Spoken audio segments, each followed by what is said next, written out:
everybody, and welcome to Sunday. I am your host, Mmmm, and of course, we have with us today Russ Whitfield. Russ, how are you today? Oh, I'm good, thanks. How are you? I am doing well. It is so great to see you, Russ. It is St. Patrick's Day, so I don't know if you celebrate St. Patrick's Day, but we do here. So happy Mhm. St. Patrick's Day to you, Russ. Thank you so much, and to you as well.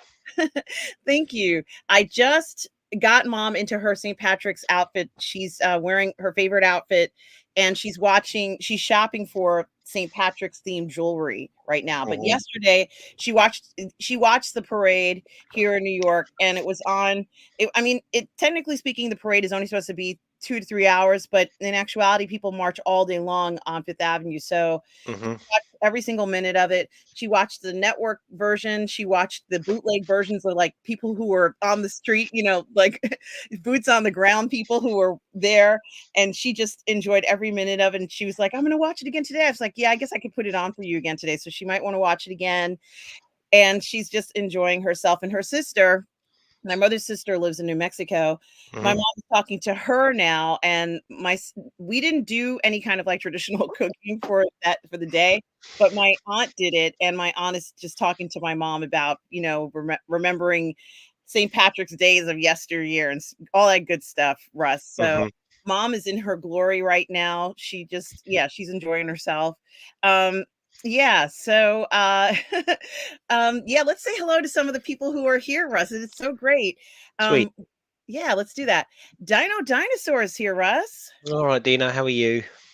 Says good health. RM, Russ, and Tom, so great. And he talks about he has a good question, Russ. It has to do with Killers of the Flower Moon, who won 0 Oscars and lost the big money because they spent 200 million. You and I were just talking about this. Mhm. And Yeah. another one that was shut out, at least I believe they were shut out, was Napoleon, which was Yeah. not an inexpensive film to make. That film cost a lot of money. What are your thoughts about Killers of the Flower Moon just not really getting anything? Um, I think that's happened in the past, isn't it? And that they do tend to make films like this, which are what they call Oscar bait, don't they? And that was clearly like an Oscar bait movie, full of really strong performances and worthy length of like nearly 4 hours or whatever it was. But yeah, it's just the Academy. Although it was interesting, the Oscars this year was much more subdued than it has been in normal times in terms of their after speeches, and all that sort of thing. It seems to be um, yeah, it was a lot more quiet and a lot what's the word I'm looking for? Rambunctious. They weren't so rambunctious this year, were they? It was very tame and very very safe. And of course, the expected winners won. And yeah. Yeah, I agree. And as far as I'm concerned, I felt that Killers of the Flower Moon fell short for me, mainly because I would have liked to have seen a little bit more focus on some of the cultural stuff. While it's true they did focus on the Native Americans in the movie, Mhm. um, I felt they could have done so much better, Russ. Certainly, we could have seen something else, and it didn't even have to relate to the story, for heaven's sake, which also I felt was not done as good as it could have been. There's a lot of things they missed out on in the film. I reviewed it with Catherine. The third thing that she and I both agreed on was that they didn't necessarily talk about how widespread this problem was in the United States. So I felt like they kind of felt short. To me, that there was a cringy part at the end with the director who gets up and has this kind of where the film ends and he kind of is in a radio show where they're talking about what's happened, and it's just doesn't ring well for me. That Mm. also is a very odd approach, but he's a director and I respect his vision, but I didn't care for that. And so I think that in regards to looking at the film, it's beautiful, Mm. but for me it fell short in a lot of areas, and I'm not accustomed to seeing a film fall short that spent that much money on it in that way. However, I'm eager to see Gladstone, De Niro, and DiCaprio in a Western. I Mhm. want to see them together again. I think that the gift of this film was the pairing, not the pairing, but the triad of Gladstone, De Niro, and DiCaprio. And we need to see many more films with them. make it in the same era, make it a Western, make it that whole period, or make it something else, but they shine together. They really look good and have great chemistry. It's time to kind of bring in a new trio of stars together, and I think if they don't capitalize on that, that might be something. As far as I'm concerned, Apple can spend as much money as they want to on a film. They Mm. money, let them go ahead and blow 200 million, but just keep making films. Maybe they'll get the synergy right. Russ, maybe they Yeah, and I think with thing, when you're talking about someone like Martin Scorsese, I mean, he's going to get a lot of money just simply by merit of his name, and if he wants to do a project, then he's probably going to get the money to do that project. I mean, he did that whole the Irishman thing a couple of years ago, didn't he? Where he digitally de-aged everybody, and it was ludicrously expensive, and it didn't land particularly well. In that, people just thought it was overlong and not very good. But I don't know. I mean, I think it's great that he's still out there doing his thing, but I don't think it's a bit like Ridley Scott. We can be critical of Ridley Scott, and his latest output. But really, the geezer's 90, and Scorsese's not that far behind him, is he? So it's kind of like these guys are still out there being vital, doing what they love, and there's something. Even if the films are a bit shit, there's something quite nice about these people that's still forging onwards despite uh their age. He's a fantastic creator. You're so right, Russ. And my favorite Scorsese film has and will always be Age of Innocence. Hmm. I love Daniel Day-Lewis, I think, is the one, and Michelle Pfeiffer, who make the film for me. I think Hmm. they have a smoldering attraction to one another in the film that you can't deny that they're kind of in love with one another, and it's very, very scandalous for that time period. And it's not always easy to convey that in a period piece. Not everybody can kind of pull it off, and Daniel Day-Lewis is just so stern, pretending that he's not in love with this woman, and you just know he would do everything he could to be with this woman. It's just, Mm. I think that Scorsese certainly does shine in certain areas, as you said, Russ. Something to It's think kind of about. it's kind of hard to fail with Daniel Day Lewis when I read, and I could be wrong, that he takes his acting quite seriously. You know, goes There's the extra mile, does Daniel Day Lewis a little bit. Yeah, I mean, he's been nominated so many times. I loved him in I think it was Lincoln. He Mm, played in Lincoln, and of course, he's had so many great performances. But I wasn't expecting to fall in love with him in Lincoln, and I did. And I'm like, I don't necessarily have any sort of like feelings towards Lincoln, but I really enjoyed seeing him as Lincoln. I mean, I'm not like waking up in the morning saying, yeah, I'm kind of in love with this guy, but he really kind of drew me in. And I think what was really interesting is that the drawing in was kind of reflective of what Lincoln was trying to do. So it kind of mirrored his performance of the character, mirrored what Lincoln was trying to do, ironically. And that was also very funny when you mm. think about it from that point of view. But yes, thank you for mentioning the Oscars. I have a feeling everybody's going to have a lot of comments about the Oscars here. Stavros is here, Russ. All right, Stavros Stavros. says that it was the best show in years, but he was surprised that Spider-Verse was snubbed. Well, who won for best animated feature? I don't know who won. Do you know, Russ? No. I got to find out because I guess maybe a lot of people thought that you know uh Into the Spider-Verse was going to win. I can't blame them for thinking that because they've done so well for the past movie where they won the Oscar for the first one, but I'm wondering who won this one. Somebody please let us know who won best animated feature. Um and did you ever get a chance to see Poor Things, Russ? No, I've been remiss this week. I've been very busy actually with work and this side project that I'm working on, which is gathering pace. So I haven't done a lot of watching. I'll be honest with you. So sorry if I've let the side down. No, you have not. No, of course not. We do what we can. You and I both work full time, and I do, think people understand that we both work full time, and many of the people here in the chat also work full time, so they Mm, understand it's not always easy to see everything like we'd like to. But Stavros mentions Poor Things got the respect it demanded, and Russ, Poor Things was so imaginative, so beautifully made, and even the parts where I didn't like it, that was also imaginative. Like I had to sit through it and watch it in pain because I was upset about certain elements of the film. However, it goes to show you that sometimes a film can be a masterpiece and there may be parts in it you don't care for, but you push through it because you know that it's worth it overall. It really was worth it. I think that it was a really just an incredibly made film. Um, and Godzilla minus one did win. I think what was it, best special effects or something like that, Stavros. Um, so I believe that that's what they won there. So thank you, Stavros. Bonzo Kilborn is here, Russ. Hello, Bonzo. Bonzo says, "Cheers to one and all. Uh, oh, a sure. Now 'tis the feast day of dear old Saint Patrick, the scourge of heathens and the hero of Erin." From the looks of this chat, there's a few heathens still. Well, Bonzo, I know I didn't say that. I have guessed I should have said that in some kind of a brogue, but I'm terrible at you know accents of that area.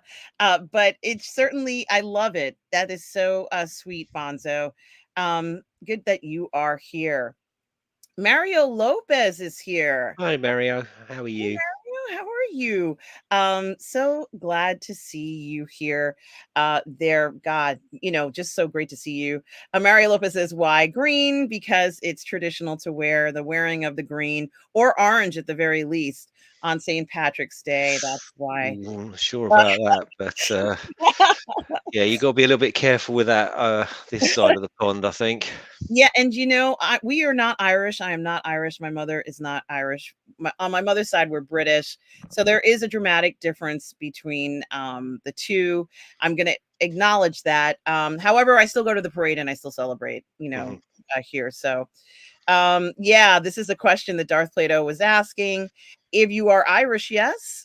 Oh no, they've made it into a thing. Like it's a huge party Mhm. night for younger people Yeah. in England, but obviously the politics of it are a little bit closer to home here. So a few years ago when there was trouble going on. So Yes, it's exactly what it was called. There was the troubles and then there were bombings, and I remember all of that mm, from pretty much the 70s and the 80s where at least, let's say when I was alive to hear about it, and it was a mm. big deal, very, very dangerous. And they've made a lot of films about what was going Yeah, it was a on. brilliant one called 71. Mhm. And they had a young actor in it whose name I've forgotten, but that was really good. My mate was actually over there in the 80s. So, yeah, plenty of stories about that. But Well, anyway, that must have been an experience. Is it Jack O'Connell or Sean Harris? I'm Jack seeing. O'Connell. Okay, and certainly, something to think about, everybody. It did turn out to people are still telling stories from that era, and I think there was one where Liam Neeson started to talk about it, and he needed to talk about that, and people kind of like criticize him for it, but until you've experienced what he experienced, which it must have been terrifying, and of Well, I course, think, we have a different perspective on it in England and Great Britain certainly. than other people would from the other side of things. So, Absolutely. And another person who won an Academy Award for Best Screenplay regarding the Troubles, at least I think that's what it was for, is what's his name again, Russ? He was in Harry Potter. He's a famous actor, very attractive. He played Hamlet. Oh man, what is his name? It was called Belfast. Belfast was the oh, film. Kenneth Branagh. Yes, and he won Academy Award for Best Screenplay, I think, Hmm. for that film, Belfast, and of course, it was about the Troubles and I guess how, it was a somewhat Yeah, autobiographical it's not story. what it's not widely known he's from Northern Ireland, but there we go. Yeah, he is incredibly attractive and very talented, He's I a think. brilliant actor Yeah, and a brilliant Irene director. yes, yes, Irene Jobson is here, says, "Good morning, everyone." Hello, Irene. How are you, babe? I hope you're doing well. Yes, Always Irene. lovely to see you. She says, a shout out to the one and only lovely RM. Thank you, Irene. And Spiffy, Russ. It was Spiffy. You look Hmm. spiffy today, Russ. 42 days, y'all. Yes. Oh, brilliant, Irene. That's fantastic. That is fantastic. Many, many, many congratulations. You broke the back of it now. There's never go back. I think that's the thing. So happy for you, Irene, and keep informing us of where you are in your journey. Norwegian Kryptonian is here. Oh, hey, man. Hello. Hope you're How's it well. going? And Tom Jr. Jackson, a moderator, collaborator, and good friend. We are all good people. Tom Jr. Jackson says hello and welcome to Sunday Brunch Live. Plus click in the like and subscribe buttons to enjoy the show. I hardly ever say that. Please click the like and subscribe buttons. Oh my goodness. I'm like, I need to just say that sometimes. Thank you. Yeah, there's like controversy around that, isn't there? Because lots of most people say it, but some people take the attitude like if you're gonna, you're gonna. You don't need to be told. You kind of know where the buttons are. So I don't know what the best what the best tactic is. You know. Yeah, it's a good question, and I think it's whatever people are comfortable with. But all the professionals say you need to tell them to click like and subscribe. Nowhere on my thing does it say that. But I appreciate you all for being here, and I appreciate you too, Tom. As always, that old Yorkshire geek is here. Oh my goodness, what do I have to say now? A up. Hello, mate. How are you? Hope you're doing okay. Says hi, gang. Good to see you as well. Um, and Darth Plato is here. He kind of says anyone from. I'm not quite sure what that means. But Era. Sorry, it's the Irish word for Ireland. oh, okay. Thank you, Darth Plato, for being here.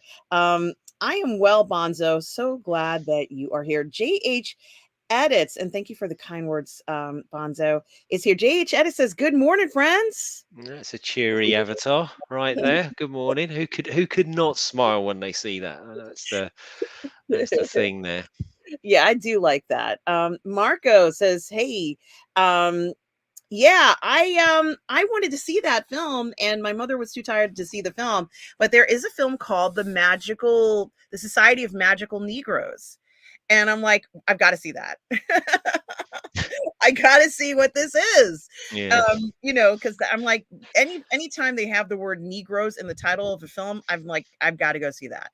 Um I just don't think anything like that has any sort of creative merit whatsoever. You know, it's a bit like when they did Troy on the BBC and they made Achilles an African, and it's like you're just doing this because you want people to talk and you want to cause a controversy, and that whole show. And what did they expect was going to happen? Like people just going to roll their eyes at this point, and I bet it's garbage anyway. It's not on my watch list. Let's put it that I'm not going to be baited into watching things like that just because they feel like it's making a massively important statement when you know that it's a completely cynical clickbait grab for attention. It's nonsense. And I don't think you should watch it. I don't think you should give it your time. Or that would be my take on it. well, I shan't. I Mm, shan't. there we go. and Don't. and Stubble McShave is here. Hi, All right, Stubble. Stubble. How are you, man? Stubble, is the weather getting warmer where you are? Please let me know. I'm just kind of curious. Well, you know what? It keeps changing here. Like yesterday was like a spring day, and I thought, oh, this is lovely. And then it just turned, and it's really cold. Actually, I've actually got the heating on in the house. The house is bloody freezing. Wow. It's Mm. like it feels like it's 70 degrees here. I actually, am surprised at the warmth, but it's something to think about. And Tom Jr. Jackson talks about in the memoriam segment, which seems to have been getting very lame in a lot of these shows. Mm.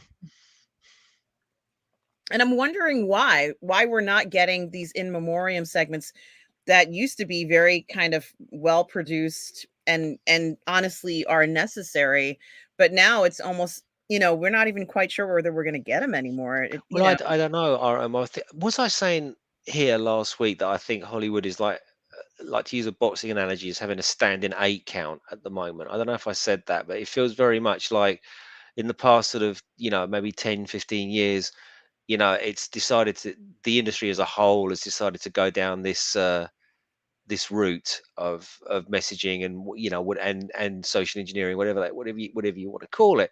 And frankly, it's been knocked on its arse. It's lost billions upon billions upon billions of dollars trying to force, like their masters at BlackRock say, they have to force behavior change. Well, it hasn't worked because people aren't watching that sort of thing. And it's almost like a boxer when they get knocked down in a fight and then they get up, they're not knocked out, but they have to stand there and the guy has to count, the referee counts to 8, and it very much feels like that. And I think the the whole atmosphere, the whole ambiance around the Oscars, and the whole of the Hollywood clique these days seems to be they're chagrined. They're very much chagrined. It's almost like, oh, it's all a bit cringe now, and they don't seem to know which way they're going to go. So you're getting this like really vanilla Oscars ceremony when normally it's it's people sucking up their own farts and telling us all how to live our lives and what political causes we need to be following and why we're all unconsciously this and consciously that and all that. And there was just very little of that. There was none of that going on. So that was it's good, but like I say, they seem chagrined, embarrassed. Uh, yeah, it was vanilla. But there we go. Anyway, The Boy and the Heron, that was the animated movie, right? It Studio was, Ghibli. and of course, it's Studio Ghibli, which we know, I believe, is the best, studio for animation, by far. It's far surpasses, any other animation out there, as far as I'm concerned. Hmm. It was a spectacular story. Studio Ghibli rarely makes bad stories, and their thoughtfulness and certainly attention to detail are second to none. I'm really happy for them. I'm grateful that it won, and it's not a surprise that Studio Ghibli would win. I have not seen The Boy and the Heron. Have you, Russ? No, I don't really watch. The only animated stuff I watch are DC things, and I have yet to catch up on this new universe of DC. I watched the Superman, and I watched the Justice League, sorry, Justice Society with the Flash, and I watched Batman Long Halloween, which was brilliant. But no, I'm not really you know, Japanese animation's never really been my jam.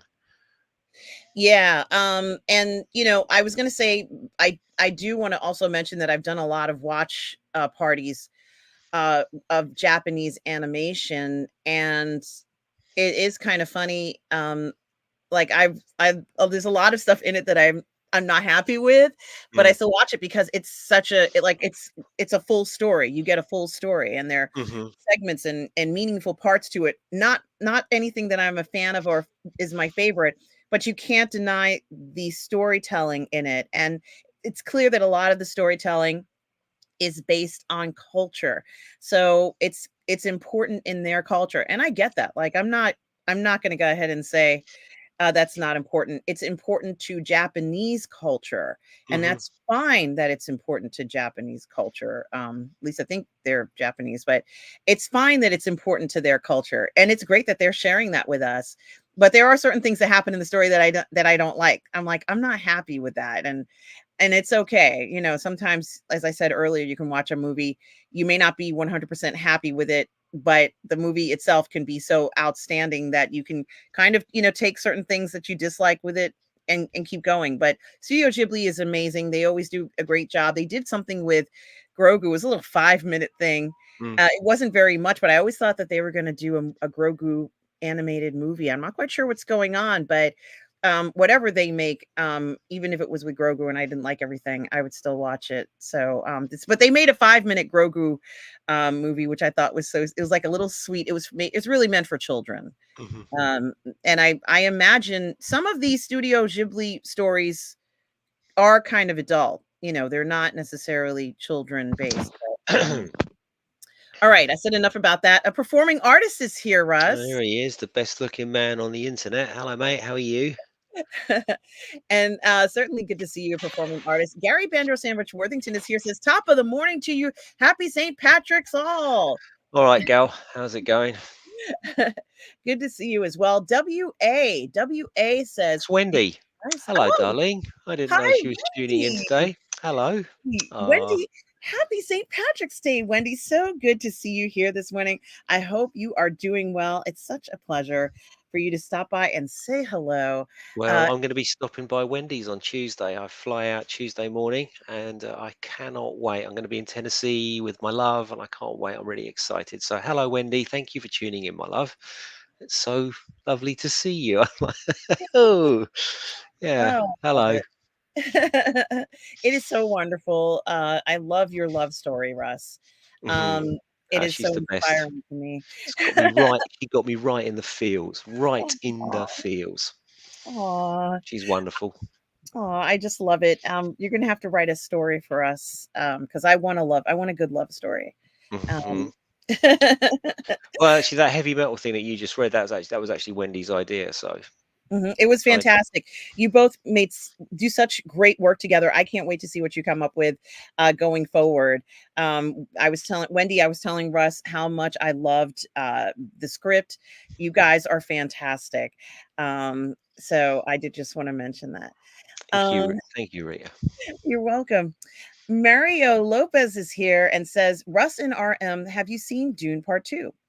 It's so amazing that it should be the empire of this new generation. Unfortunately, young people don't appreciate movies as we do. Russ, would you like to answer that?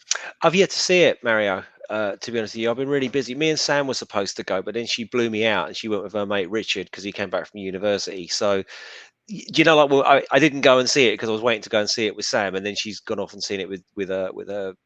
He's an old school friend of hers. So no, I haven't seen it yet. But as I think I said last week, Mario, you know, like all I've heard about this film is easy to admire, hard to love. So I don't know, but but apparently we're not getting a director's cut. Like this is his director's cut, and he's been allowed to make it as long or as short as he wanted to. So I don't know. I saw Rob's show on it where it was getting hate from certain quarters, which was really asinine. But no, I'm sorry, Mario, I have not seen it yet. Well, I've seen it, Mario, and I think I might have spoken about it on the show last week. I saw the film I saw it on a Saturday because everybody I was away for work and all of my workmates who, like we hang. It's not sort of like, 5 o'clock comes, they're like, okay, what are we doing? Let's meet in the lobby at 5:30. And I'm like, that doesn't even give me like any time to like take a shower or something and go to the bathroom. Like that's no time. And they're like, "We'll meet you at 5:30. Do you, like and then they're like, "Do you want to do something afterwards?" So we hang. Like it's not the kind of work thing where at 5 o'clock, see you later tomorrow. No. So I knew that they were gonna want to see Dune on I guess opening weekend, and I saw it at 1 o'clock with them in standard format. And I was like, I gotta see this film in IMAX. So I went later that night and saw the movie at 11:15 p.m. in IMAX. And, I like the film a lot. I think it's a great entertaining film to go to see in a theater. Like this could have been, Russ, a summer blockbuster. I think people would have gone like in the summertime if it was playing then. I would not have premiered this movie now. I know it's kind of spring break time maybe, Mm. but I would have waited till summer, like maybe sometime in July to premiere it. That's just how I would have done it. And I think people would have gone to more people would have gone to see it. But um, it's I enjoyed the film. I think that it has some deficiencies to it, but I enjoyed the film. For me, really, it's just the script. When I'm listening to it and I'm listening to the actors portray and comment and some of the casting, I'm still not convinced, as I said before, for Timothy Chalamet as Paul Atreides. Nor was I overly convinced with I can't remember the woman's name who plays his mother. Those two castings, and also I wasn't that convinced about. I can't remember any of these people's names. My gosh, let me just get it right here. Let me just pull up the names. I like the actors. I just didn't. I'm still not feeling for some reason. Timothy Chalamet is not pulling me Um, in the story as Paul Atreides. Also, the other actors that I'm not that excited about was Jessica Ferguson as Lady Jessica and Mm. Florence Pugh as Princess Irulan. Florence, she almost there are some parts of it as she's talking, she doesn't sound proud of everything the way that I think that the character in the books was very proud to talk about her memoirs telling the story. So it's okay because it doesn't matter. This is his Villeneuve's vision. This is what Villeneuve wanted, and that's how he put forth Dune. As I said, I think it looks beautiful on the IMAX screen, Russ. It looked great on that IMAX screen. So if you go to see it in IMAX, I don't recommend seeing it in and don't see it in standard. See it in IMAX. You'll love it. Well, maybe Wendy and I will go when we're in Tennessee. I don't know, because I'm as I say, I won't have a chance now in England because I'm flying out on Tuesday morning. I've got to get up at 4 o'clock. Ugh. But to Mario's point, uh, it's so amazing that it should be the empire of this new generation. Unfortunately, young people don't appreciate movies as we do. Well, that's the thing. I was actually thinking about that when you wrote it, Mario. Is it the empire of this era? Because it seems that outside of the superhero movies, nothing's really grabbed the zeitgeist as yet. We had the summer of Barbenheimer, sure, but Barbenheimer's been and gone. It's not going to resonate for years upon years with sequels upon sequels and books and comics and all the rest of it. So that's not that. June, in a way, or Dune, if you prefer, in a way, much like James Cameron's Avatar movies, like they're huge and they're hugely popular and all that sort of thing. But if you go to a con, you'll get a few Navi and you'll probably get a few Fremen, sort of wandering around, but you're going to get more Jedi's and superheroes, aren't you? So I wonder if it will when it's finished its trilogy, I guess, if it will have that cultural resonance. Is it the thing that you're going to see RPG boards spring up around and people role playing as Dune people and RPG games of Dune and novels and spin-offs and all that? I don't know. I don't know. I don't know the answer to that question, but I do wonder if it will be the Empire. Will we be talking about Denis Villeneuve's Dune 2 or Dune 2 in 40 years? Um, and will that Dune saga have given birth to spin-offs and this and that and the other? I don't know. I don't know, but it's an interesting point.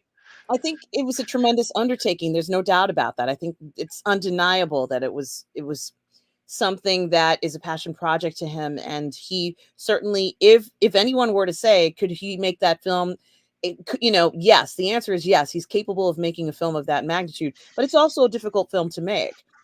And I think Mm, part of what's happened is we've lost some of the mysticism of Dune in some of his recreations of the story. It mm, feels, and when it comes to the Benny Gesserit mothers, and I probably told you this too before.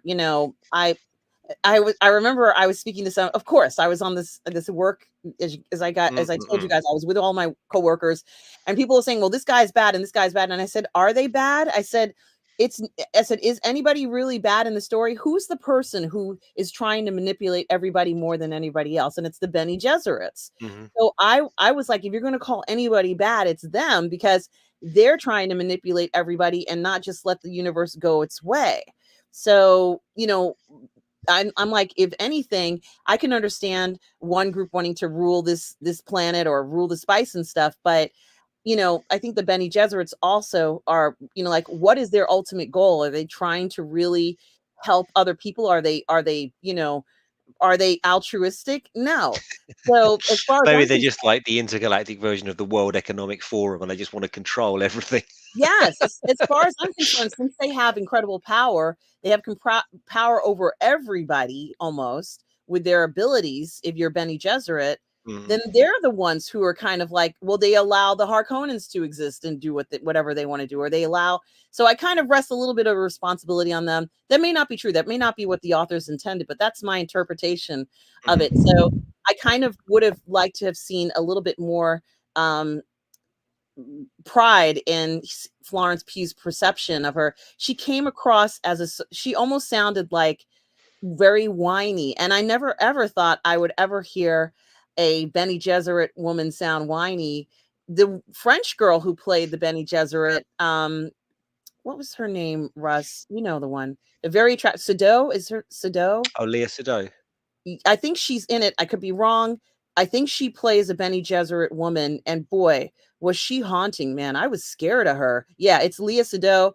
She was exactly the way I imagine a Benny Gesserit woman to be. She was Mhm. spot on, but I don't think Florence Pugh, and I Oh don't shit! think Sorry, Mario. Did you watch? And anyone else on the chat actually? Did you end up watching that Alien short film, the Australian one in World War One?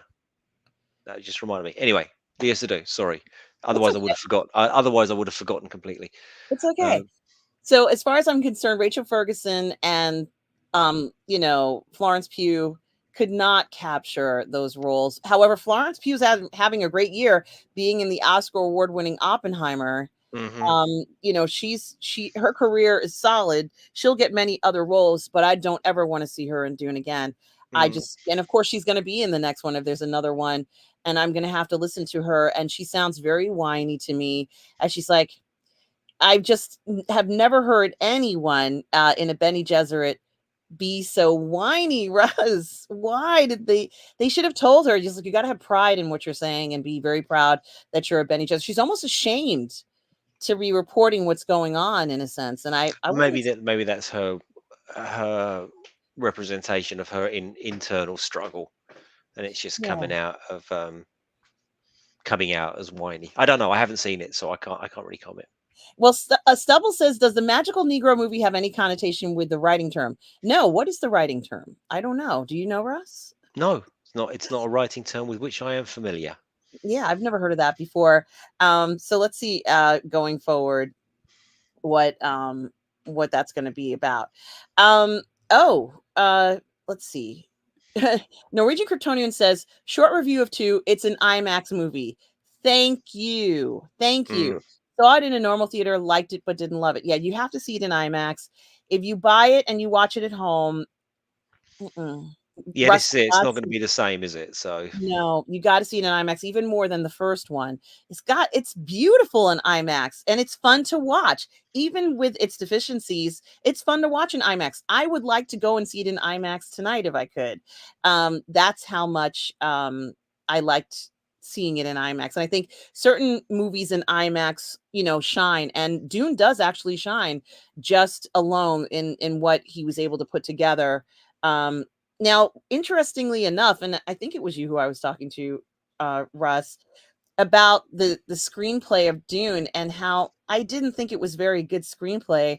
It would have been better even if there was no speaking. And someone had said, I think it was you, Russ, that he's the type of director who likes to actually, who preferred if there was no speaking at all in the he movie. literally said that himself. He said, if I could make this, he doesn't like dialogue. If I could have made this into a silent movie, I would have done.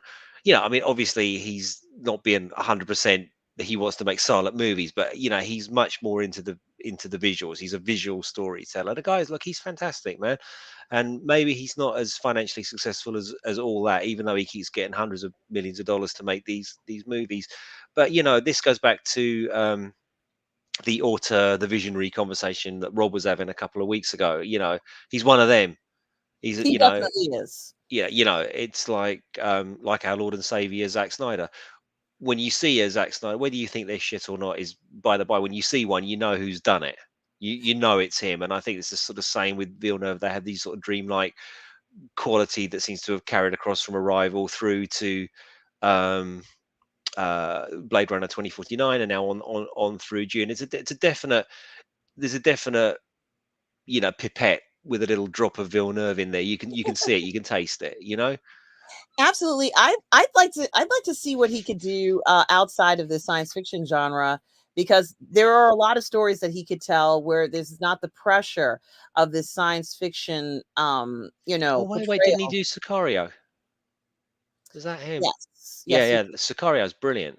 It's yeah. really, really brilliant. So he can do it, but I think it's like anything else. He's done those smaller movies, and then he did Sicario, which hit quite big, and now he's given hundreds of millions of dollars and $100 million canvas on which to paint whatever the hell he wants.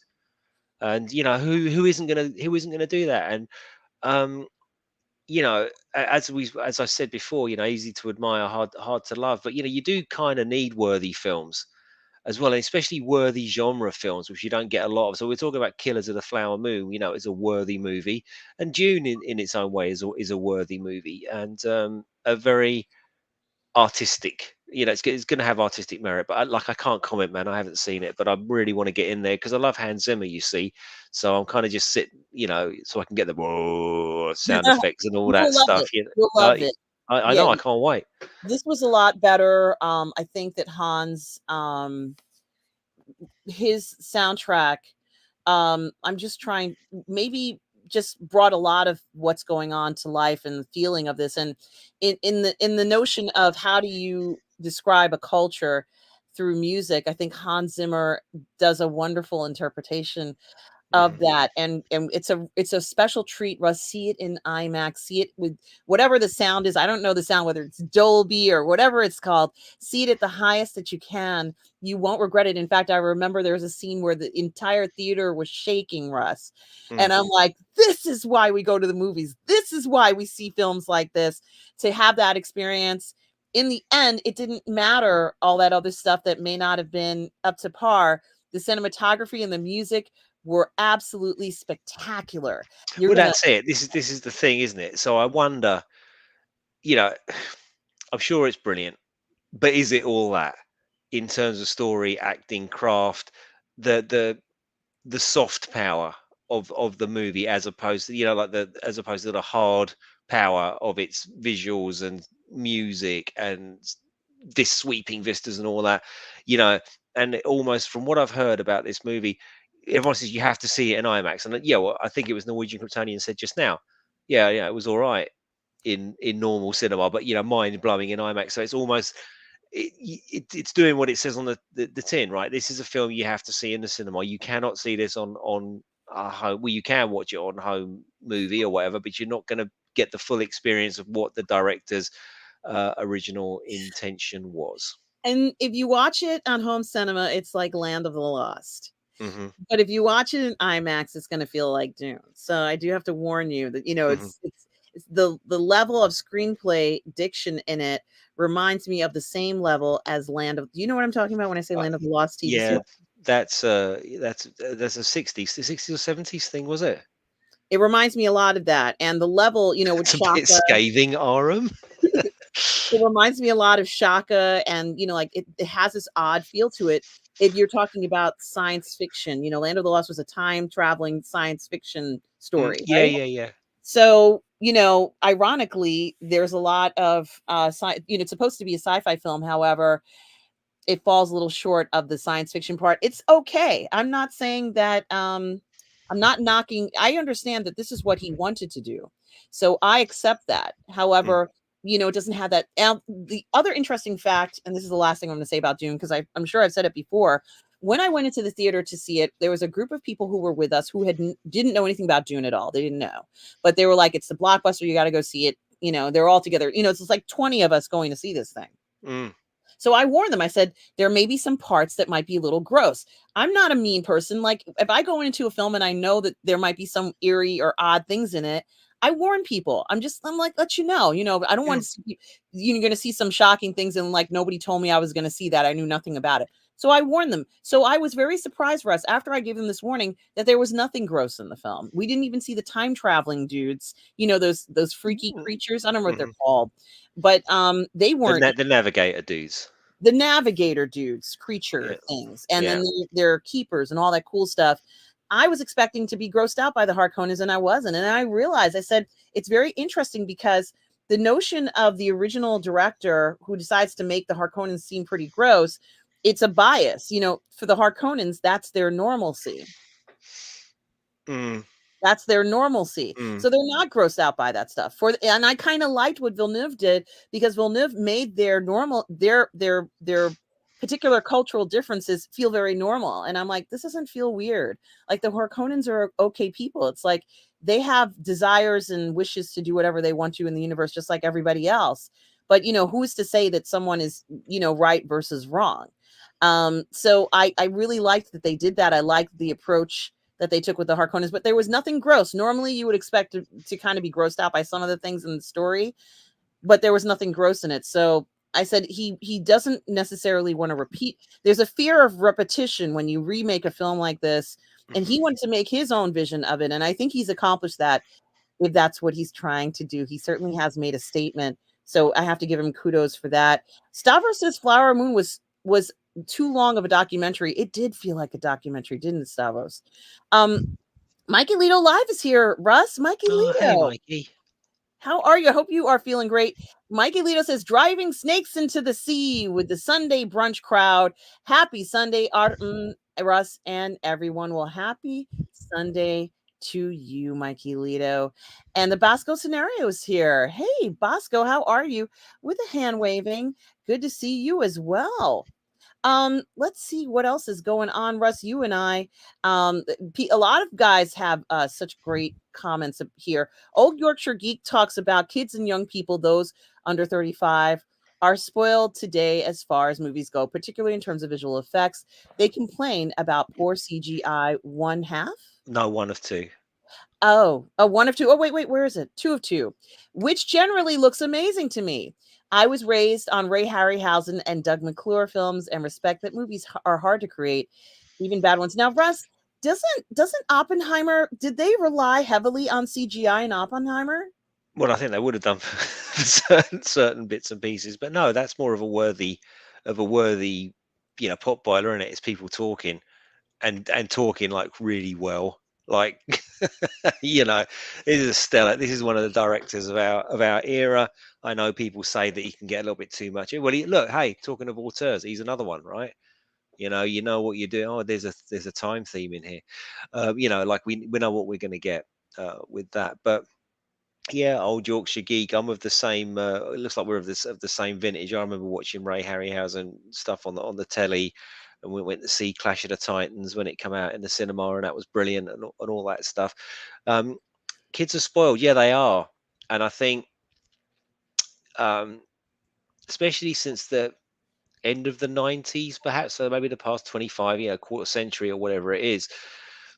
I must have said this before because I really do believe this, that they've just got too much stuff now. There seems to be so much stuff going on that you're never going to, or maybe you will. I could be completely wrong, but my theory, my straw poll of one is this: you're never going to get something like a Star Wars again, a single property. Like we've got superheroes, but they're all different, right? But I'm talking about a Star Wars because it back in the day, whether it was Star Wars, you'd have to wait 3 years for the next one to come out. Whether it was Buck Rogers in the 25th century, or Battlestar Galactica, or Blake Seven, or Land of the Lost, wherever it was, you had to wait a week, and if you missed it, that was it. It was gone. And oh god, I've missed an episode of Battlestar Galactica. I used to cry. Miss Buck Rogers. I used to cry, all that sort of thing. But nowadays, that doesn't exist anymore. So the delayed gratification of waiting. Like when the thing, two-parter of Battlestar Galactica or whatever, or Buck Rogers ended on a cliffhanger. It was, oh my god, like you had to wait. It was like a huge deal. Whereas now, the most you've got to wait is a week, and even if you've missed it, well, it doesn't matter. You can get it on catch up. So I think, um, the how was it, the cultural milieu? Our culture is different. So will there be these massive crazes? Like that endure? You sure there's a Barbenheimer thing? I mean, what was the one that they had? Someone was talking about the other. You remember Pokemon? And people, they had grown adults walking around with sunglasses or looking at their phone, looking for pocket monsters or whatever it was. And that was a thing, but it didn't last very long. So yeah, so that's my big philosophy on it, No, which I'm is probably glad. wrong, but there you go.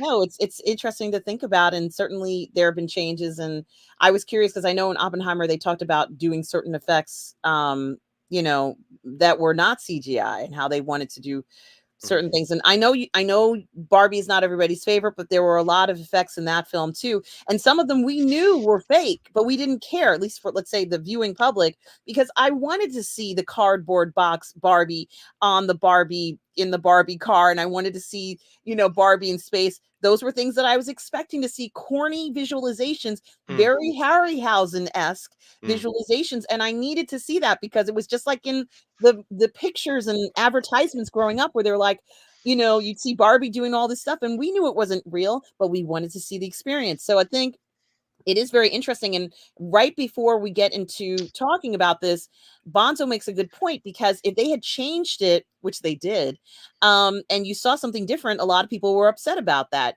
Villeneuve's vision, I'm one of those people who thinks you have a responsibility to keep like the author wrote it, or make your own original story. Otherwise, it's disingenuous cash grab. well, I don't know if he's changed it all that much. I mean, I don't think he's been disingenuous. I don't. I mean, I saw the first one. It didn't seem disingenuous to me. I mean, that's the same with Lord of the Rings, right? That wasn't a disingenuous cash grab. I mean, yes, okay, there's that famous statement um, by Peter Jackson that they weren't going to put any of their own politics and they wanted to recreate his vision, but they were not entirely 100% on with it. They changed certain things. They gave Arwen a bigger role and all of this stuff. So I don't know if it's disingenuous, but I get where you're coming from. Yeah, and I think it is very interesting. Mikey Luda says if you don't know anything about the story, the movie part two is fine. I'm guessing I didn't have problems with Dune 2 until I read the synopsis of Dune Messiah. So even Mikey Lito is noticing some of those differences. Stavros says that Greece acknowledged this holiday. I'm assuming it's St. Patrick's Day. Mm. Stavros and Mario Can't Russ, you got imagine an Athenian, an Athenian St. Patrick's Day. That'd be something. well, St. Patrick, where was he in Norman? He No, he was. was English, and he was taken as a Yeah, I'm sorry. slave He over was to English. over Yeah. to Ireland, where he became their patron saint. But I don't really know the history. I think he was a monk, but I don't know. I'm Yeah, sure Dark so Plato can what look it up for us. well, it's interesting that he himself is outside of Ireland's Irish heritage. Mhm. So I do think that that is also very interesting. Mario says, "Yes, I saw the Aliens World War One fan movie, and it's pretty It good." was pretty good. I mean, look, there was some questionable decisions in there, but they spent a lot of money on it. I was really impressed. Those suits look brilliant. In fact, I'm very, very excited about what's going on in the Alien verse these days because there's been some brilliant novels and there's been some brilliant games and there's been some brilliant comics around it. But let's face it, everything past Aliens has been divisive to poor, right? But this new Fede Alvarez thing, one of the guys that was in it, he said, "Oh God, we always saw it. It's disgusting." Well, that's one of the things that he used to describe it. Some of the things that happen in there are disgusting. That's what you want from an alien movie. Like I want to be horrified and disgusted when I'm seeing xenomorphs. I'm really excited for that. And I think I may have said before, I was a little bit anti Noah Hawley because he come out and he was giving it the big and I thought, well, no, they're changing the canon now. This isn't that's not acceptable. You can't be doing that. But then there was a recent interview with him where they were asking him about the Ridley Scott movies, Prometheus and Covenant and all that, and he's going, "Yeah, no, no, that's not me. I'm going back to the clunky televisions, and so you're not going to see my characters don't have the luxury of going to the Apple store. So his vision of you know CRT TVs and those old clunky laptops that they use in Aliens." All that sort of stuff. The aesthetic that Hawley's bringing is back to the 80s aesthetic the Outland, the Event Horizon, the Aliens, Alien Industrial Retro Future. So I'm Well, it's really like excited. Alien Isolation. It's like Alien Isolation. Quite so. Yeah, I'm sure they drew on that. But Alien Isolation was drawing on Alien and Aliens, right, with its clunky tech. Right. Yes. Um, Yes. but yeah, so when the guy said he was disgusted, some disgusting things, and I thought, yeah, brilliant. That's exactly what you want. You want to be frightened. As a certain former president would say, it's going to be the greatest reboot, greatest soft reboot ever. They make the greatest alien movies. I'm sure it's going to be brilliant. I'm really excited. You really hope it is because Prey was awesome. Nobody saw that coming. So these guys, this little corner, the AVP corner of Fox, seem to be flying under the Disney radar and actually coming out with some decent stuff. So fingers crossed. You know, maybe as I think it was Mikey was saying earlier on, right? We haven't got many superhero movies to look forward to. Yeah, but no, we do have two Alien things coming out, and we might have a new Predator coming out. Maybe it's time for that. I know, and different takes on classic stories because we're always going to be getting reboots and remakes and reimaginings and all that sort of thing. Now, I saw the trailer for The Crow, but by the way, which I thought was just sort of goth John Wick. Really, that's kind of what it looked like to me. But let's give it a chance. I say. Yeah, and I think you make a good point about all of this, and of course, the reason why we're here is to talk about all of this stuff. And to hear everybody's opinions, or at least to try to include everybody. Stavros says he had a great Bombay Jack Daniels mix last night. Gee, Stavros, I wish we could have joined you for that last night, Stavros. But also, I want to mention, I'm lost. This thing jumps when you pan up and down through the comments. It's not very kind to me. I'm trying to see where I was before and I can't get back to it. So please bear with me. What happened here? Um, all right, You just want give me me. to catch you up? I can go and have a butcher's. Hang on, hang on. I can't get back Stavros, to what? So Stavros, everything. I had a great Bombay Jack Daniel Oh, mix. I got it. I got it. Yeah, this I kind of Stavros was talking about someone saying magical Negroes or saying the word Negro, and Negro is not a bad word. As far as I'm concerned, it's the same thing as black, African, colored. They still use colored in some places. So I don't think you can get away with saying it anymore. Who he, like, oh, well, I saw him walking down the street and he was walking with a couple of, like, you couldn't say that. You'd have to say a couple of black guys. You But couldn't say a in couple of, court, but what I'm saying is, something, Russ. You're talking about in correct me if I'm wrong, in casual conversation. I'm talking about in movies. So I just want to be very clear to mm, everybody that I'm talking about. They're using it in an entertainment enterprise. So we're gonna see movies where they use those words. Because that was what was culturally appropriate at the time. mhm. People would use that. So I think depending upon what time period or what this is about, it's meant to reflect a specific cultural It's experience. it's about baiting people. It's about causing controversy. The whole, I could just imagine the producers and the writers all sitting around, all painfully aware of how, like, going on about what a big thing that they're doing is, all painfully aware of how obtuse they're being. Every single damn person working on that project, from the grip through to the person that came through it, knew that it's just courting controversy. This is what we're going to do, and we have to all sit around a table now and pretend that we're doing something worthy, but we know what we're really doing, as they did with the BBC adaptation of the Iliad, and as they did with the Channel 5 retelling of Anne Boleyn. Like, they knew, they know what they're doing, and I don't want to give it any truck whatsoever. But that's just me. Hey, Well, I if haven't you seen like the it and it's film, brilliant, Russ. I sorry. haven't seen it. I haven't seen the film. So, Well, I'm not going to see it. I don't want to see it. I don't. I just think that the whole idea of that sort of thing is just entirely nauseating, and it's not for me. all Yes, right, Marius is right down the bottom. Another movie made to divide people. That's what I think it is. Yeah. but we don't. But until you see the film, how can you know for sure? Well, I'm not gonna. It's not. Hey, it's not for me, is it? We Clearly, don't know that. We don't know who the film is for. That's my comment. Is that how can you know if you haven't seen it yet? Um, I don't want to see it. It's got nothing in Well, it for me. that's fine too. Mm. Bonzo says magical Negro is a trope. Legend of Bagger Vance, for instance, the black character's only purpose is to help the white character succeed. Otherwise, the black character is flat and one dimensional. Yeah, I did see a trailer for it, or to fight in my corner a little bit more about that, and I found that the trailer was, from the trailer, it really, uh, it wasn't meant to speak to me. They talk about how uncomfortable people like me become when they're around, and how, they only exist to make us feel better. No, just no. Sorry, that I'm fed up with things like this. So Was yeah. it a period piece or is it a present No, day? it sort of struck me a little bit like it was like Charmed. Remember Charmed with Alyssa Milano, Yeah, and I liked that show. yeah, I liked that show too. Um, it was great. What was her name? There was Was it Alyssa Milano.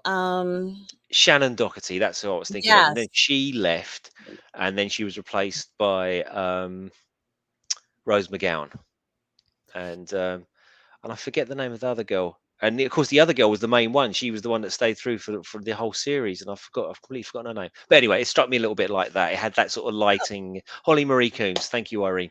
Yeah, And you Bond, can't be an author of someone else's story. This is BS. You're an upjumped cinematographer. I don't know if I agree with that, man.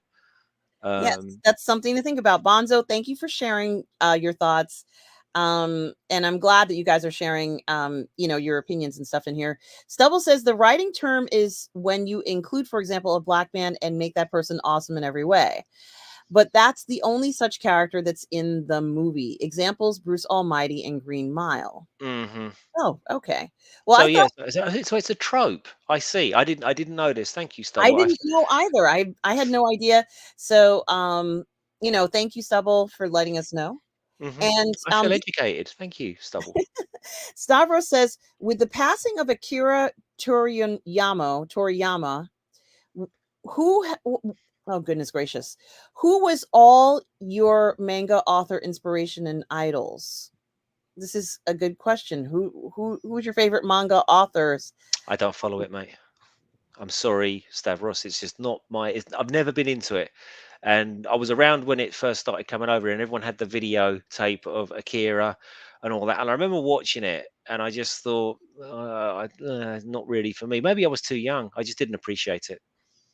Yeah, and Norwegian Kryptonian says the issue is that Norway and many other European countries only have one IMAX cinema. Now, I didn't know that, Norwegian Kryptonian. So, not only would it be difficult to get tickets to, but maybe even impossible to go to, depending upon where you live.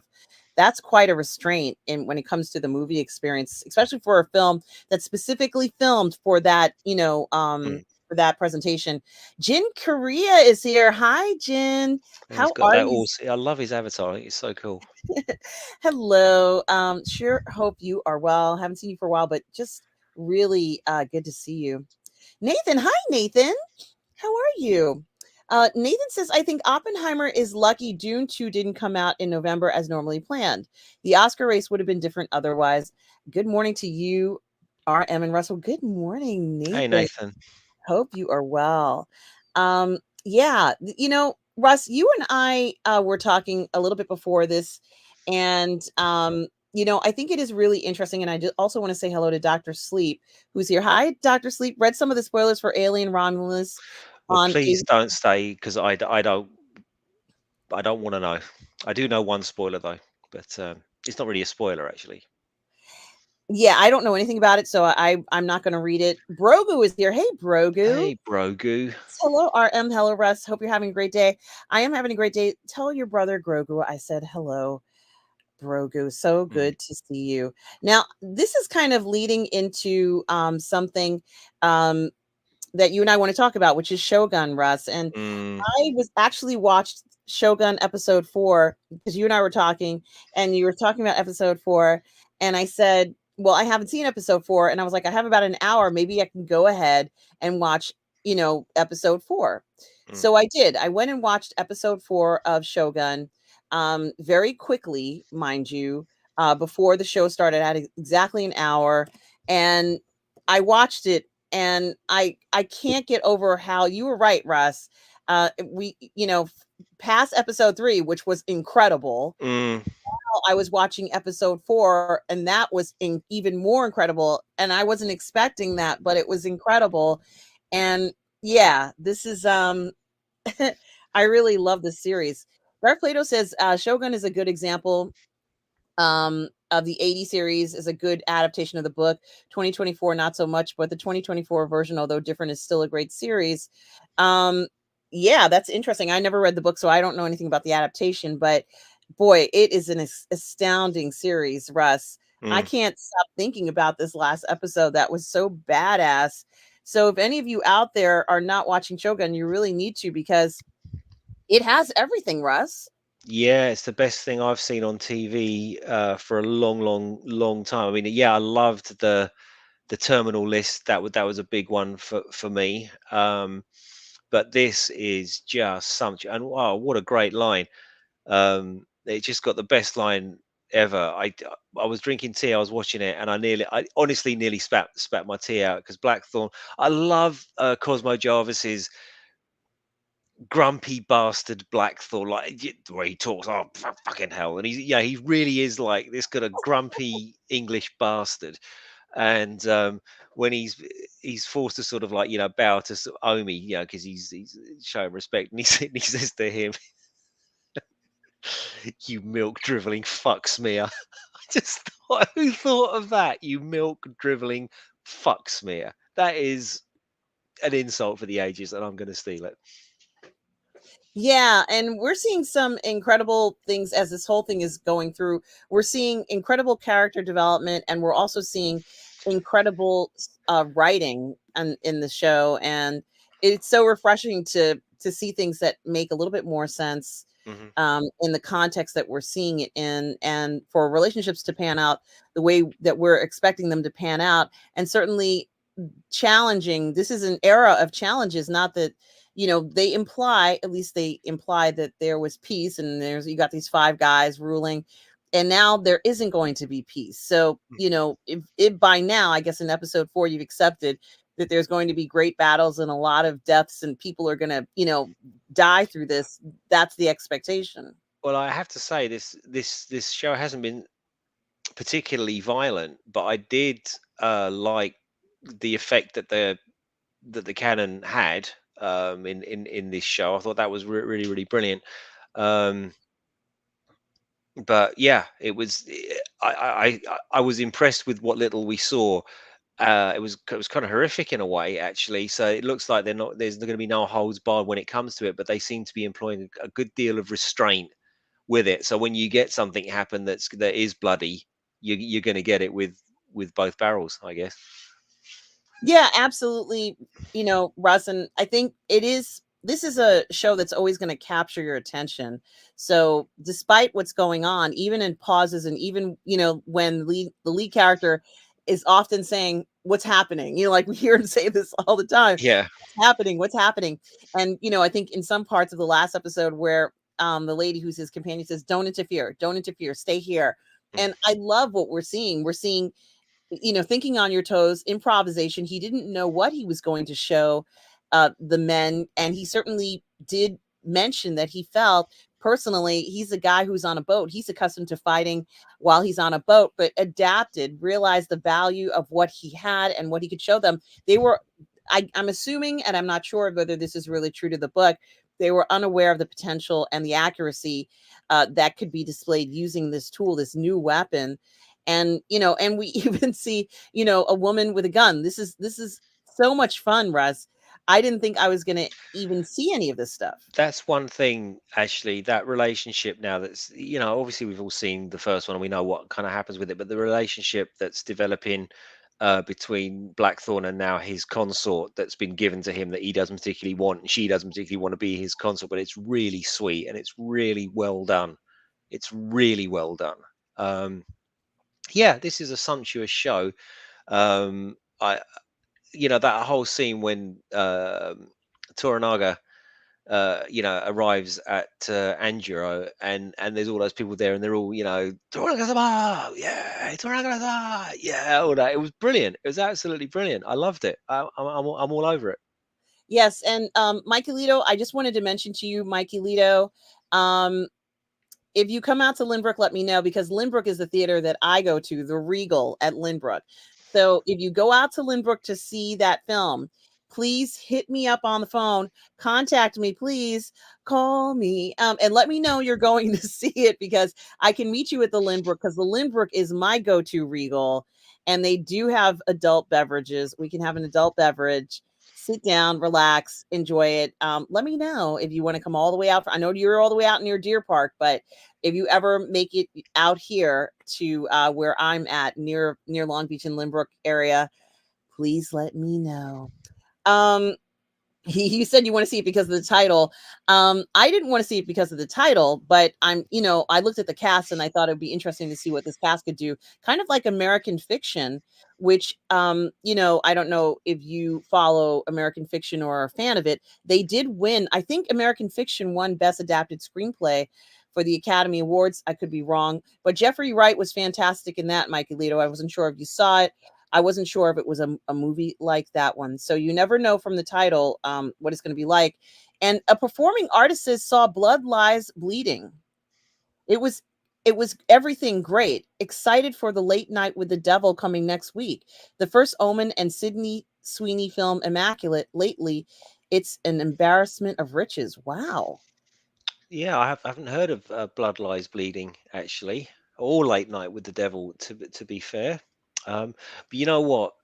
Like secret admission, demonic possession films frighten me. I have terrible nightmares after because when I was like I think 11 or 12, one of my mates got hold of The Exorcist, and of course back in the 80s, it was based on a true story, so we believed it was real. We absolutely believed this had happened, and I know now that everyone has this sort of like, no, of course we didn't. It's kind of like when everybody pretends that that they all knew George Michael was gay. We had no idea. The same with Elton John. Like nobody knew. I mean, maybe they knew in the scene, but certainly you, me, sitting at home had no clue. So we absolutely thought that The Exorcist was real, and it scarred me. I still have nightmares about it to this day. I still can't watch it, even though I know it looks silly when her head spins around. I just cannot see that girl's face. They frighten me. So I don't think I'll be watching the first Omen. I know I'm such a terrible coward, but oh man, I was watching. Oh god, they'd made this. The guy who made The Exorcist made a documentary about this real life exorcist, right? And I forget his name. And there was recently it was dramatized into a film, and Russell Crowe was in the film. But I was watching the documentary. Like my mate Justin said, "Oh, you've got to watch this. It's brilliant."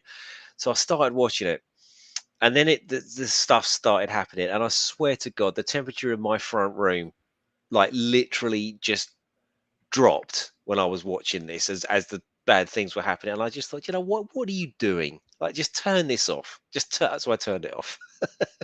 So there you go. That's me and devil movie. So no, probably not. Was it the Pope's Exorcist? Yeah, I don't know. I forget what his, but it was. I forget what the real priest's name was, but yeah, it was a documentary about the real guy going around doing exorcisms in Italy. I was frightened. I'm not going to lie, scared the shit out of me. Yeah, it does sound very scary, and I haven't seen it, but I know my best friend has because he loves horror films of any kind. Hmm. So he's seen like the most obscure horror films out there.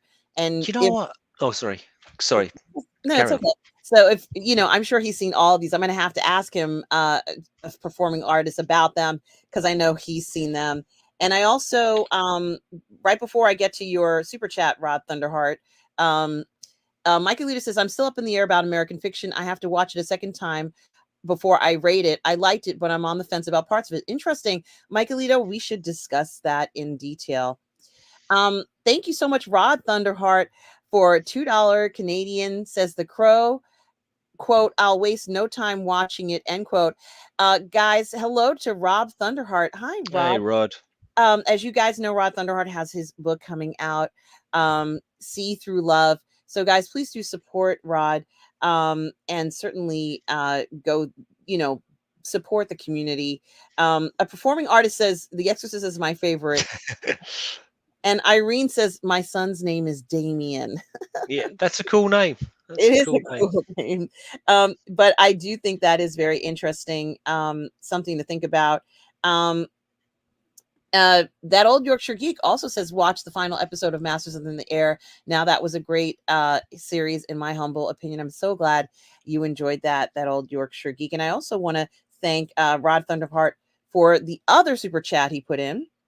And the other super chat for another $2 Canadian, thank you, Rod Hunterhart, says, Hail, I'll be sending you your hard copy, See Through Love. Thank you so much. Rod is sending me a copy of his book so I can read it. I can't wait to get it. Rod, you are so generous. Thank you so much. And congratulations on the book, everybody. Make sure you pick up a copy of Rod Thunderheart's book. And let's support the creators in our community. It's in Friesen Press. Certainly do go ahead and pick up the book. I can't wait to read this book, Rod Thunderheart.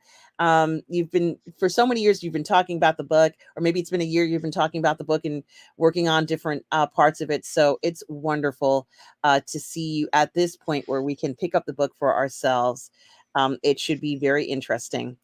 Um, so Russ, one of the other things I wanted to mention about Shogun, in particular, also has to be um, a lot of the cultural specific things that are very subtle that, to my eyes, are not necessarily obvious, but to a person who understands that this particular culture has their cultural traditions is greatly respected. and there's a lot of ceremony, even in a sense of where everybody is standing at particular times.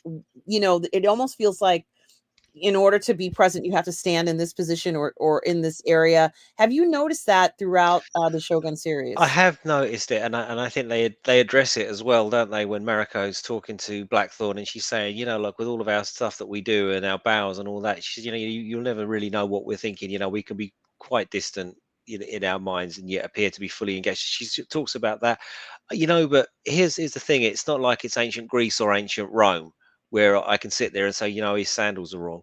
Do you know what I mean? Like I'm not aware of enough of what the correct things are to critique its accuracy. What I can critique, if you like, or not critique, but praise is the atmos.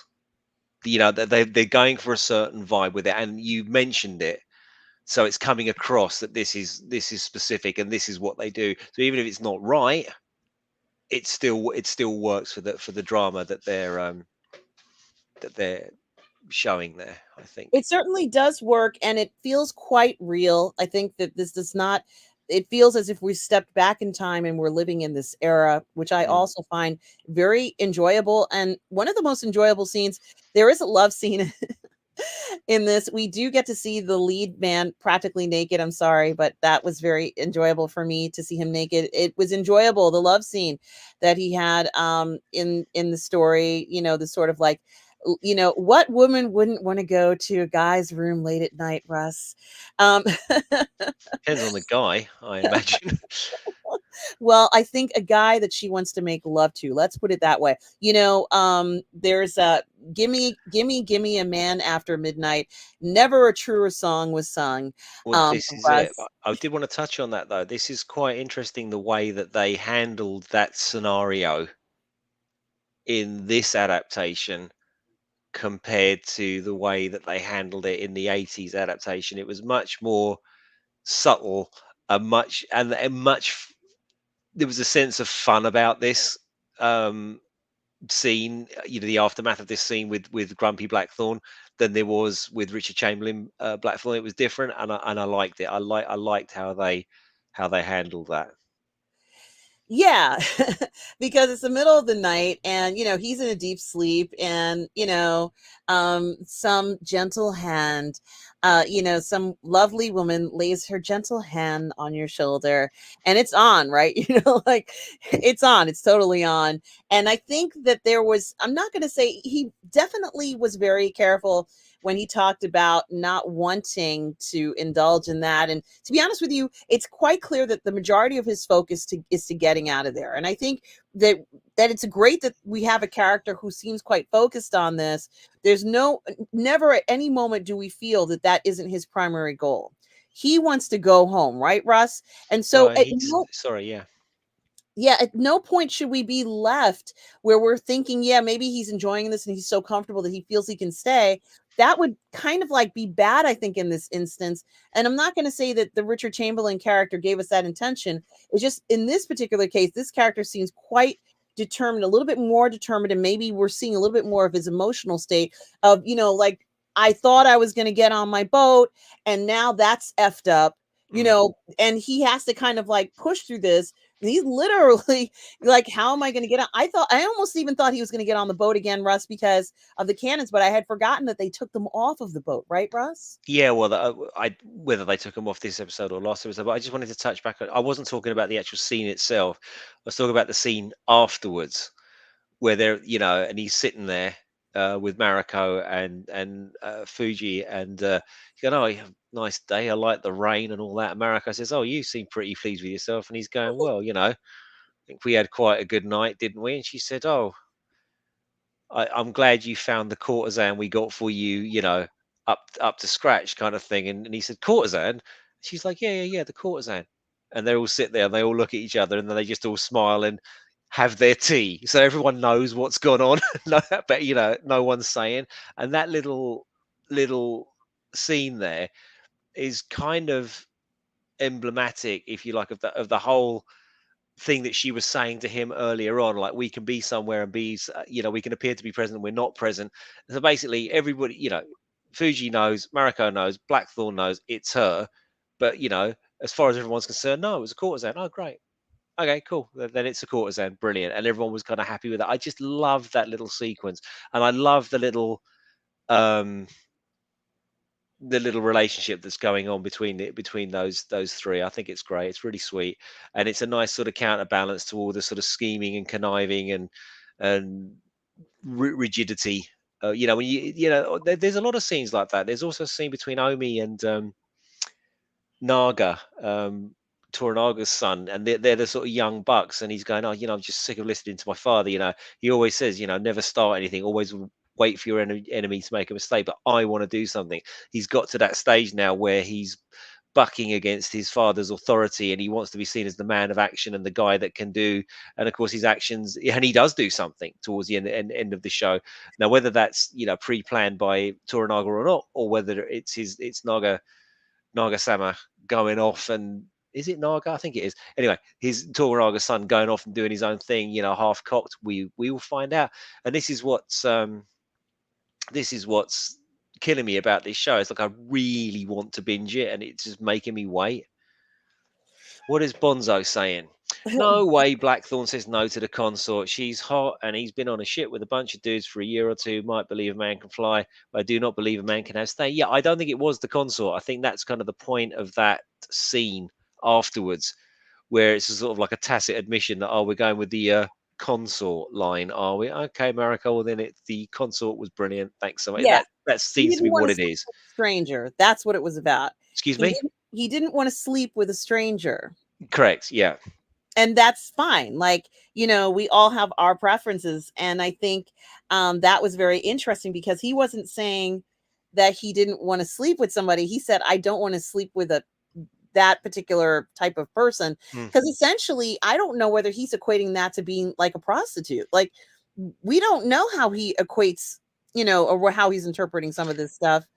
It could be very distasteful to him. Well, I just think that they're leaning they're actually leaned into it much more with Richard Chamberlain, but it is this sort of uptight English attitude that we have that would have been amped up to 11 back in those days. They just didn't talk about things like that. It was not polite. It was completely the antithesis of their culture. Whereas you see the Japanese lot, and they seem really uptight about loads and loads of stuff, lethally uptight about things. If you don't bow quick enough, you get your head chopped off and all that sort of thing. But you know they had in the book, I think they had love beads and all sorts, like like Platform was having a whale of a time, and they were telling him about it. Oh no, and then we do this, and then that, and then you get this guy, and he's like mortified. And I remember they made much more of it in the '80s one as well. But that sort of things, they're down with it. So good stuff. Love it. Love this show. It is amazing. And I think, this part, as you said, the young buck who's very impatient and, he's kind of given a lot of freedom and a lot of responsibility um, in the story. And, a lot of it, is very frustrating to him because there are going to be times when you have to do stuff that's very frustrating and you just have to grin and bear it. And he hasn't Mm. learned that. So, I think that this ballsy attitude that he has, where he's kind of, blows away the guy's freaking arm is blown off. And the guy's like, you're a barbarian. And he's like, go ahead and let me just finish the job, was something, almost like he feels like he has to prove himself. But I think, I don't know whether it's even fair to say that, when she told him not to interfere, to just watch what happens, and she talks very specifically in this episode about listening without, what did she say? Listening without hearing, or what did she Yeah, say? you can listen without hearing. I can't remember actually. Yeah, and that's something else too. And Bonzo, we'll see you later. Enjoy your day. Aw. Take care. See you later, Who's my Bonzo. favorite? You're all my favorites, Bonzo. Um, honestly, I think when she says listen without hearing, and it is very interesting. I almost think she really wants to say watch people's actions. I think that's what she's really referring to. They What they do you talk about that in the '80s when I seem to remember that sort of scene as well. Like, and even Rodriguez sort of talks about it. I think, what does he say? They're sort of three-faced, six-hearted, and all that sort of thing. Like he actually sort of talks about that sort of social distance, if I could use such a term, that the Japanese have. Yeah, and, I think that that was also, an interesting approach. I also wanna mention that I knew that they were using cannons and, the idea of how accurate they were, I didn't know that that was a question at that point. I always thought that they could just shoot them and they would, go to where you wanna go. But I thought it was very interesting that he was concerned about the approach of, let's say, naval warfare versus, land warfare, and I admit that I'm not fully versed on what they have in Japan to use as weapons. I'm completely in the dark about it. So when he brought that up, I was surprised, and I didn't know that they didn't have, or at least they implied that they didn't have that weapon in that capacity. So that was something new to me. And uh, the about the last thing that I could say is that I really, and I don't know whether it's appropriate to do so, but I really would like a video game of this story. I think it would make a great video game, and Well, it's kind of isn't your Ghost of Tsushima? Isn't that basically it? it is. I mean, it's let's say it's a few hundred years in difference, but it's very similar. And in Ghost of Tsushima, it's the Mongols are invading. Mhm. It's the first Mongol invasion. Excuse me if I'm wrong on that, guys, but I believe it's the first Mongol invasion, and it's done beautifully. So yes, you are correct. But I think Ghost of Tsushima came out 4 years ago. Mhm. I think it's 4 years ago. Well, look, if you want to get your freak on, get yourself Shogun Total War, whatever the latest one is, because Total War is awesome, and you can conquer Japan in the same way that I conquer Europe with my army of Amazons, because I've got the New World moderator. So yeah, I play that. Well, it's something to think about when it comes to gaming. And guys, I still am very interested in gaming. I haven't done any gaming this year, but I'm going to take my PlayStation 2 with me when I have to go away in April and May. So, yeah, April, May, and June pretty much. Dia from Galactic Patrol is here, Russ, saying Dia calling Earth. Hello, Dia. Hello, dear. I don't think we've met, so hello. Lovely to have you on board. Absolutely.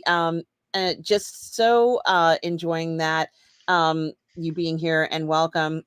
We're pretty much at the end of the stream, Russ. I Was there think we are. Everyone's starting to leave. Brogu's on his way. Enjoy the rest of the stream and have a great rest of week, everyone. And always remember, this is the way. Indeed, it is. Yeah, no.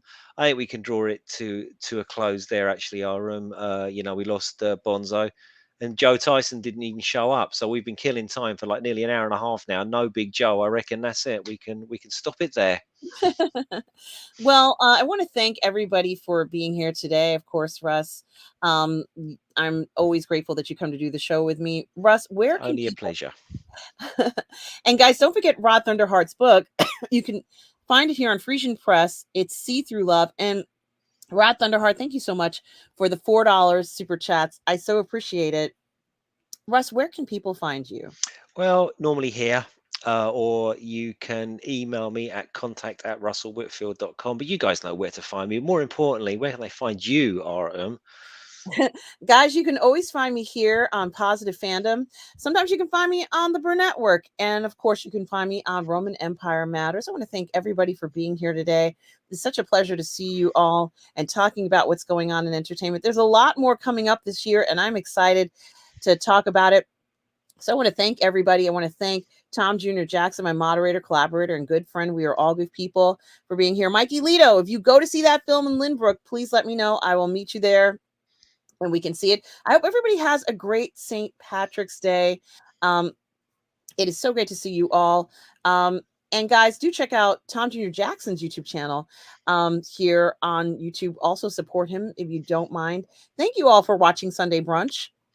And certainly, guys, remember, no matter where you are in the galaxy, always remember to please be kind. And well done, Irene. Keep going. Well done. See you later, guys.